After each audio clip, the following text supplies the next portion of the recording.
Oigan, pues me mandaron un video de Slavoj Žižek, que se ve interesante. Yo no lo he visto, voy a hacer un reaction a ver qué tal, pero está interesante. El video se llama A Pervert's Guide to Ideology. Ahí les voy a poner el video en el link a ver qué onda. Bueno, sigo viendo el video. Glasses are started in that trash can. I already am eating from the trash can all the time. The name of this trash can is ideology. The material force of ideology makes me not see what I'm effectively eating. It's not only our reality which enslaves us. The tragedy of our predicament when we are within ideology is that when we think that we escape it into our dreams, at that point we are within ideology. They Live from 1988 is definitely one of the forgotten masterpieces of the Hollywood left. It tells the story of John Nada. Nada, of course, in Spanish means nothing, a pure subject deprived of all substantial content, a homeless worker in LA who, drifting around, one day enters into an abandoned church and finds there a strange box full of sunglasses. And when he put one of them on, walking along the LA streets, he discovers something weird. That these glasses function like critique of ideology glasses.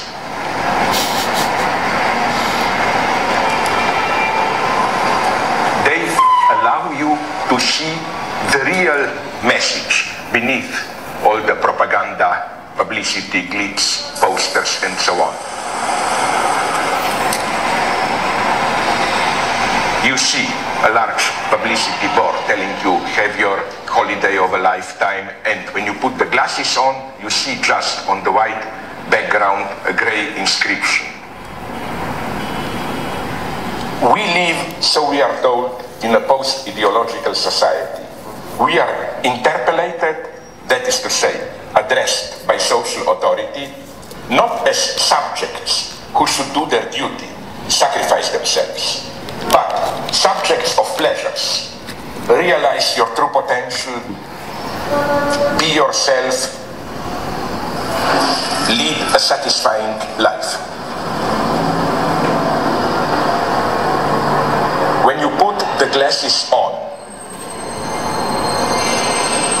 you see dictatorship in democracy. It's the invisible order which sustains your apparent freedom. The explanation for the existence of this strange ideology glasses is the standard story of the invasion of the body snatchers. Humanity is already under the control of aliens. Hey, buddy. You gonna pay for that or what?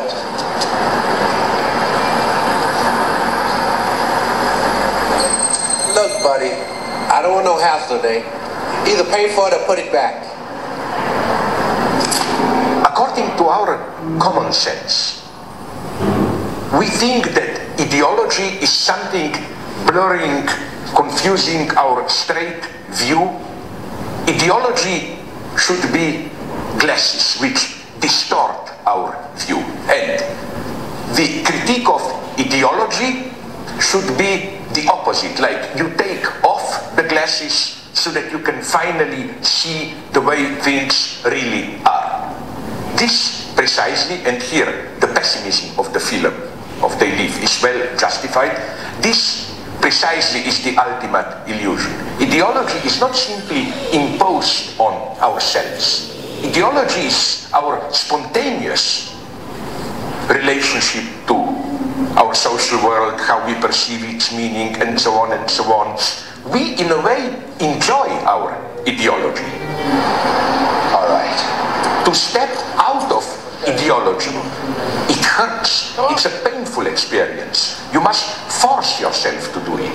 This is rendered in a wonderful way with a further scene in the film where John Nada tries to force his best friend, John Armitage, to also put the glasses on. I don't want to fight you. Come on. I don't want to fight you. Stop it. No! And it's the weirdest scene in the film. The fight takes 8-9 minutes. Put on the glasses. It may appear irrational, because why does this guy reject so violently to put the glasses on? It is as if he is well aware that spontaneously he lives in a lie, that the glasses will make him see the truth, but that this truth can be painful, can shatter many of your illusions. This is a paradox we have to accept. The glasses! Oh! Put them on! The extreme violence of liberation. You must be forced to be free. If you trust simply your spontaneous sense of well-being or whatever, you will never get free. What? Freedom hurts.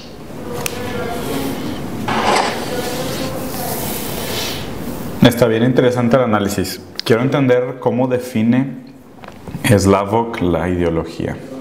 What is ideology?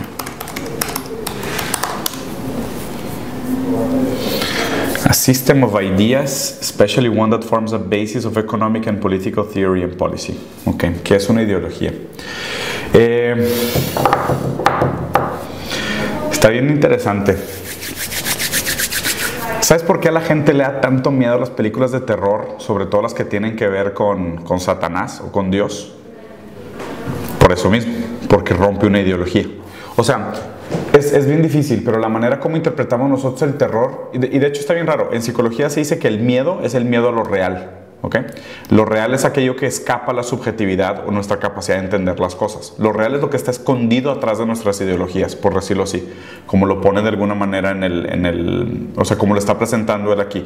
O sea, básicamente la premisa del video, que está bien interesante, es decir, todo el mundo está cegado por sus ideologías, porque haz de cuenta que tus ideologías es el filtro que tú escoges para explicar el comportamiento del mundo, ¿ok? Pero hay un comportamiento que es el comportamiento humano, o el comportamiento filosófico, el comportamiento psicológico, que no es tan fácil de medir como el comportamiento matemático físico. O sea, hay cosas, fenómenos naturales que tú puedes explicar de que la manzana se cayó porque hay gravedad, ¿no? O tú puedes explicar fenómenos de que pues a lo mejor este güey tiene mejor oportunidad sexual que yo porque es más guapo, está más fit o lo que sea, ¿no? Pero ahí es donde se empieza a poner abstracto, ahí es donde se empieza a poner subjetivo, porque el comportamiento humano raramente se puede describir a través de fenómenos naturales o normas científicas, ¿no? Y ahí es donde hay una gran ruptura en el mundo psicológico entre la psicología americana, que es la Jung, que de hecho es la que defiende Peterson, que es la teoría del comportamiento, ¿no? O sea, los comportamientos humanos de alguna manera justifican y predisponen a la persona, al ser, al individuo, a comportarse de A o B, C manera. La teoría de Freud, o la teoría del psicoanálisis, es más la teoría del yo. Es como decir, pues tú tienes todo un microuniverso psíquico y ese microuniverso psíquico es el que te hace comportarte de A, B, C o de manera, ¿no? Que también contempla el comportamiento comunitario a través de la teoría del espejo, que tú aprendes de los demás a través de esta mímica, ¿no? Pero invariablemente algo que pudieran tener en común los dos entendimientos del comportamiento humano es la idea de que tú como persona, tú te vas a crear una estructura mental para explicar los fenómenos que estás observando. Eso de alguna manera te puede arrastrar hasta tener una ideología. Puedes tener una ideología económica, política, religiosa, cultural o social y decir, oye, pues es que yo me identifico con un gobierno que tiene pocas leyes, muchas libertades, un gobierno pequeño donde la riqueza le pertenece al pueblo y te identificas a lo mejor con una ideología comunista. Pero eso implica muchísimas cosas. No creo que la gente tenga toda esa noción. Pero el problema es de que esos filtros de ideología, y creo que es una metáfora muy exitosa la que usan en el video, o sea, literal, o sea, es de que ponte los lentes y quítate los lentes para ver el mundo. Pero lo difícil es quitarte los lentes, porque quitarte los lentes es ver todas las cosas que no quieres ver, ¿sabes? Y aparte también es muy desconfortante porque es entender la irracionalidad del mundo. O sea, ahí te va. De hecho, Lovecraft dice de que la emoción humana más fuerte es el miedo. Y el miedo más fuerte es el miedo a lo desconocido. ¿no? De ahí nace toda la obra de literatura del terror cósmico, que es allá afuera hay seres que escapan tu lógica, escapan tus ideologías, escapan toda tu capacidad de racionalizarlos, no les importas, eres una freckle of dust in the universe para esos super demidioses y no les eres nada importante. Y ese es un temor muy grande. Hay mucha gente que, por ejemplo, que le tiene miedo a voltear al espacio y pensar en el infinito. ¿Sabes? O sea, volteas a ver el cielo en la noche y dices de que, o sea, nunca se acaba. O sea, volteas a ver hacia allá y hay oscuridad y vacío hasta el infinito hacia allá. Y no es que le tengas miedo de que no es una agorafobia, ¿sabes? No es un miedo a los espacios abiertos, es el miedo a lo desconocido. Y yo creo que de ahí viene también la racionalización del video de decir, todo el mundo está cegado en esta mentira se vuelve sumamente confortable porque dentro de esta mentira tú entiendes todo o crees entenderlo todo o todo lo explicas con estos lentes que son tu ideología o tu manera de entender el mundo y en el momento de que te los quitas se cae todo porque te das cuenta que esas garantías eran falsas.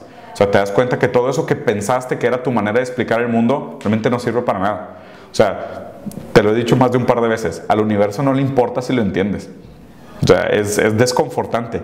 Pero ¿sabes qué es lo más interesante? Yo creo que realmente poca gente llega a tener discusiones más allá de sus ideologías. O sea, hay niveles de debate. O sea, la gente más ignorante habla de personas. La segunda gente es la gente que habla de eventos. Y la tercera gente es la gente que habla de ideas. Ya cuando llegas con una persona que puedes platicar de ideas, se complica el debate otra vez. Porque el primer problema es mi ideología contra la tuya. Entonces hay un choque de ideologías. O sea, yo defiendo mi punto de vista, tú defiendes tu punto de vista. Yo tengo este filtro donde todo se ve sepia y tú tienes este filtro donde todo se ve naranja. Y chocamos ideologías porque tu manera de entender el mundo y mi manera de entender el mundo a lo mejor se contraponen o se contradicen en diferentes momentos.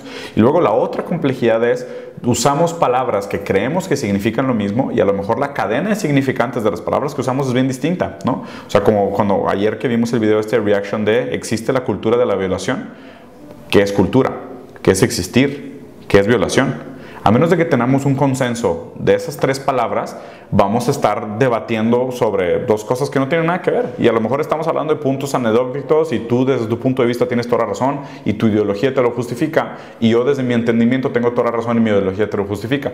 O sea, esas cosas, o sea, la ideología sí son como un filtro para entender el mundo y creo que hay muchas cosas muy bien logradas del video. O sea, primero la metáfora de los lentes, que no es suficiente, porque creo que no es solo una alucinación visual, sino que es una simulación en el sentido de todos los estímulos que tú recibes de afuera, tú los atraviesas por tu filtro de subjetividad, que es... Tú recibes estímulos, ¿no? O sea, vibraciones de sonido, partículas de aroma, estímulos sensoriales en las terminaciones nerviosas, ondas ultravioletas en tus ojos. O sea, tú recibes todos esos estímulos que son objetivos, ¿ok? Y tú los interpretas psicológicamente de una manera subjetiva, porque tú les tienes que atribuir valor. Ese filtro de subjetividad son las ideologías, ¿ok? Entonces ya ahí tú te construiste una percepción del mundo a través del filtro de tu subjetividad ideológica. ¿Okay? En el momento que la gente se puede quitar ese filtro y decir, oye, ¿sabes qué? No existe solo una explicación para cómo funciona el mundo. No existe una sola explicación para cómo se comporta la gente. No existe solo una explicación de cómo debería ser la política. No existe una sola explicación de lo que es el placer, o de lo que es el éxito, o lo que es la felicidad, o lo que es el sufrimiento, o lo que es la justicia, o lo que es el honor, ¿sabes? O sea, todas esas son interpretaciones subjetivas. En el momento que la gente se quita esos filtros subjetivos de ideología, te puedes acercar más a la verdad absoluta. Pero ahí es donde caemos otra vez en lo mismo. Lo real es sumamente asustador. O sea, ¿por qué? Porque lo real es asustador porque no te da ninguna garantía, no te da ninguna base, no es absoluto, ¿sabes? No es blanco y negro, no es fácil de digerir, o sea, es violento, tal cual como lo ponen en el video. Ahora, conforme a lo que dices, ¿no crees que la religión juega un papel muy importante en todo eso? Sí, pues es un filtro. Sistema nervioso. O sea, ¿no? Yo creo que la religión es esta necesidad de querer darle un objeto a la vida. Que otra vez voy a usar el ejemplo de por qué la gente le tiene miedo a las películas de terror, principalmente las que son de su religión, ¿ok? Y esto es algo que pasa mucho en la cultura occidental, ¿ok? La cultura occidental típicamente es cristiana, católica, apostólica, lo que sea, o sea, es la típica, la tradicional, y nosotros usamos a Dios como un adaptador universal para contestar todas las preguntas que no tenemos respuesta. Eso nos da una falsa seguridad de que entendemos todo el universo. ¿Okay? La persona que es sumamente fanática Donde se encuentra un agujerito en la lógica es de que ¿por qué pasa esto? Los misterios de Dios. O sea, Dios lo hizo. Y eso te da una falsa garantía de que, todo está bien, hay una justificación para todo. Pero cuando les dices de que, oye, Dios no existe. No, espérate, no, es que no puede ser, porque si Dios no existe, ¿cómo explico todo este mundo que no entiendo? ¿Sabes? O sea, les estás quitando una herramienta y eso te lo van a pelear a capa y espada. Y por eso la gente defiende la fe. No es que, no es que yo defiendo la fe porque Dios es bueno, todo lo sabe y es noble y prega la verdad. No, defiendes la fe porque si te quito eso, te caen las piernas, te quiebras y te vas al piso porque nada te soporta. Pero ¿cómo puedes justificar la pérdida de fe del ser humano como un ser? Es como quitarle a un pez su habilidad para nadar. No es cierto. Porque hay mucha gente que funciona sin fe. ¿Estás 100% seguro? Claro, porque hay miles de fes, hay miles de ideologías que funcionan. Ahí te va. O sea, si tu pregunta es, ¿todos los seres humanos necesitan un dogma o todos los seres humanos necesitan una ideología? No, pero necesitan. Pues entonces tampoco necesitan una religión. Pero esa jerarquía. No necesitas una religión. O sea, había humanidad antes de existir la religión. De hecho, se supone que según el libro de Sapiens, que uno de los cambios trascendentales que diferenció al Neandertal del Homo sapiens es que el Homo sapiens fue la primera etapa de nuestra evolución que creyó en lo intangible.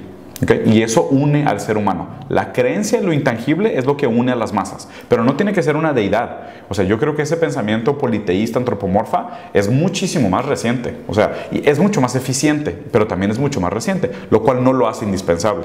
O sea, porque también hay sociedades que son agnósticas o que son ateas, que no necesitan de esa figura, ¿sabes?, idealizada, y de todas formas funcionan como sociedad. O sea, yo no creo, hay muchos ateos y agnósticos que funcionan, que son personas funcionales, y hay muchos católicos que están en la cárcel por la violación, o en culpa de Dios se hicieron las cruzadas, y en culpa de creencias musulmanas y maoístas se han cometido otras atrocidades también. O sea, no me parece requisito para ser funcional, pero para nada. ¿Y qué crees sobre lo que dice Jung o Peterson sobre que hasta los ateos son religiosos porque tienen esos niveles de jerarquía? Pues depende cómo defines religión.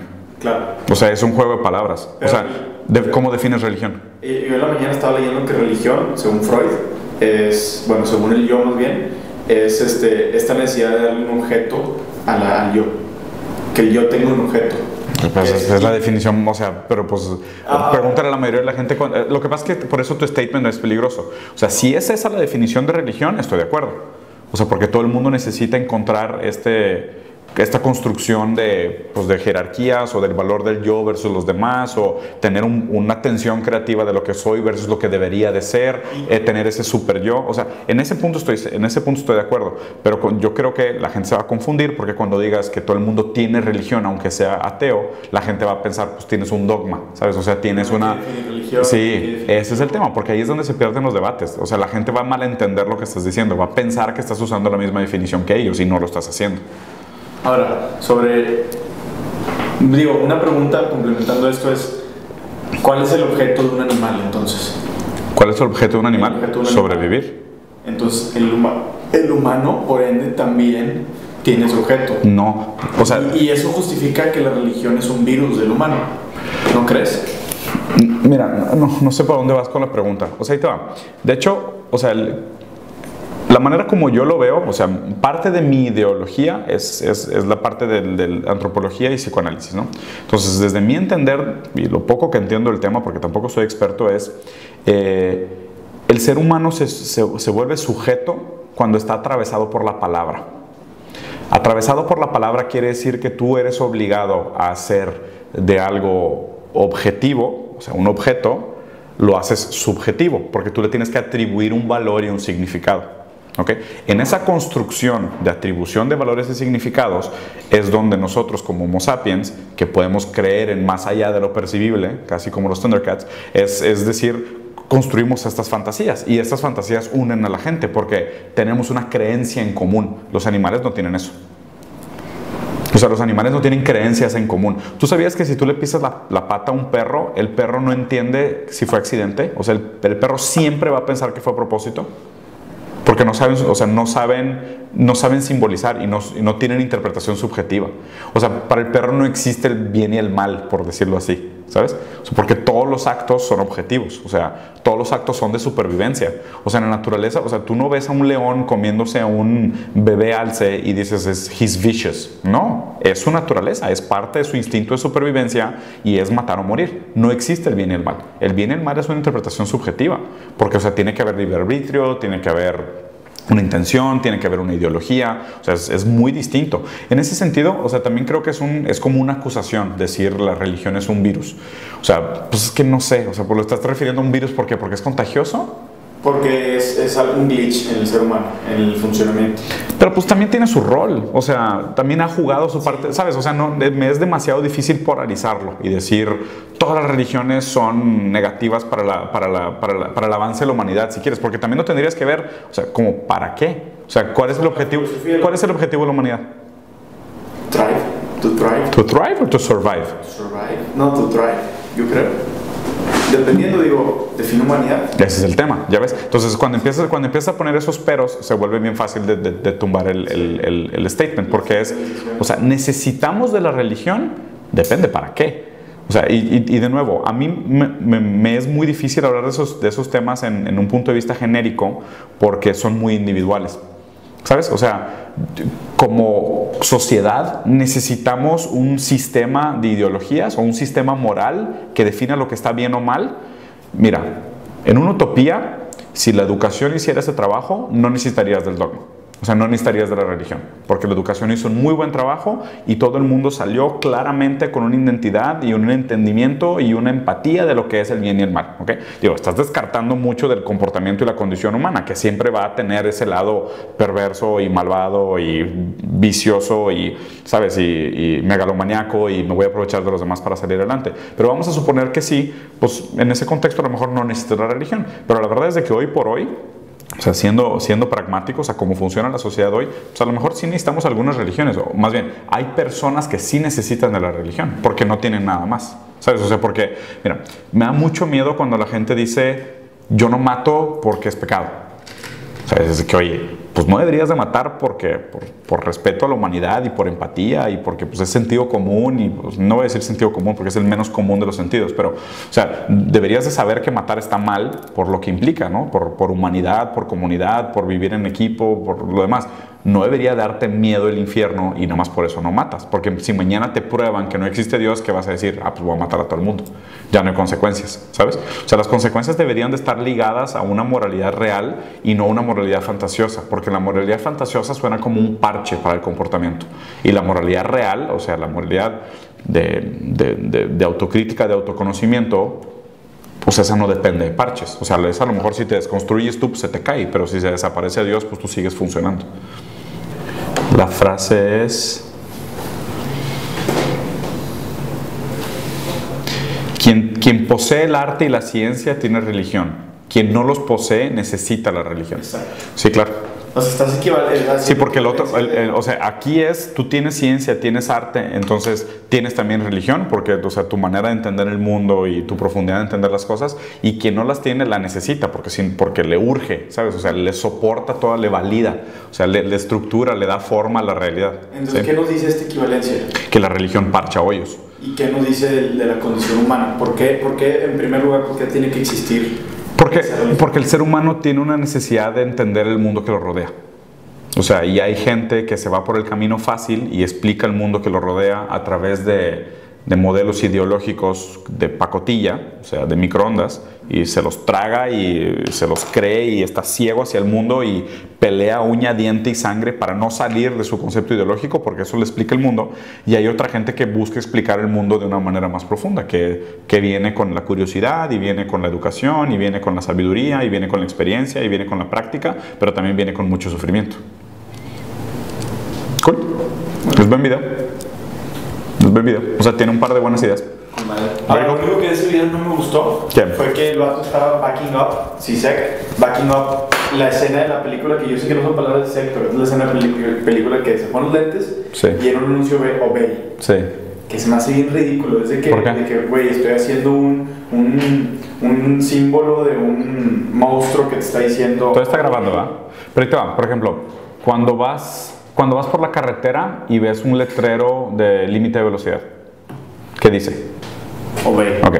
Si vas por la calle y ves un letrero de las Fuerzas Armadas reclutando para el ejército. Ok, pero te digo que también dice eso. ¿Qué? Dice necesitamos orden. Obey. Necesitamos orden. No. Necesitamos, o sea. Pero necesitamos orden, quiere decir que es mi punto de vista el orden que necesito que tú sigas. ¿Qué es eso? Pero es gente ciega, ¿no? Eso es gente, obey. Ok, pero no es gente que... Es como si la gente que te dice obey es alguien que está ciego, sordo y mudo, y su relacionamiento te dice que, bueno, la respuesta es obey. Entonces él dice obey. No lo dice con el hecho de decirte obey porque soy tu esclavo. ¿Me explico? Yo creo que sí. Yo creo que sí lo dicen con ese intuito. ¿Por qué? Porque ahí te va. O sea, acuérdate que el único objetivo real del poder es perpetuarse. Okay. El único objetivo real de los sistemas de poder, o sea, tanto económicos como políticos, inclusive religiosos, su único objetivo real es perpetuarse, es ver cómo seguimos en el poder. Okay. El obey, o por qué tantas veces aparece en el video esa frase de tipo de que ves esos carteles que dicen obey, es porque, o sea, el obey también habla del sistema ideológico, ¿sabes? Es decir, de que sigue operando bajo nuestro dogma. O sea, desde que, tipo, ves un abuso familiar, repórtalo al no sé qué, no sé qué, no sé qué. Eso es un obey.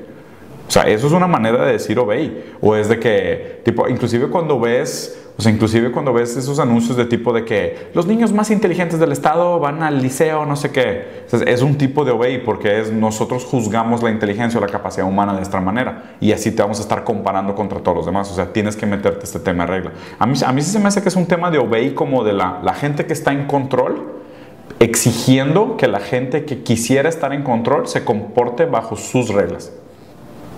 Ahora, ¿no crees que el significante de la palabra obey es muy...